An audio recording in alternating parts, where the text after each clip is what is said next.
Quan abans millor. No,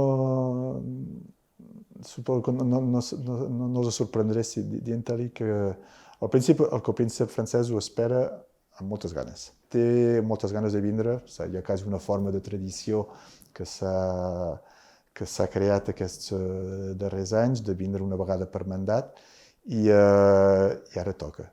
S'havia previst que pogués vindre a final de l'any.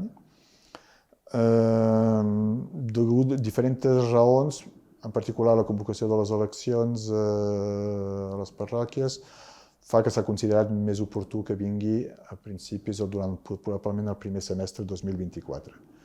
Però, o sigui que s'estem barrejant aquesta data, probablement abans de l'estiu, però és una retrobada amb el poble andorrà que entenc que el príncep francès espera amb il·lusió i alegria.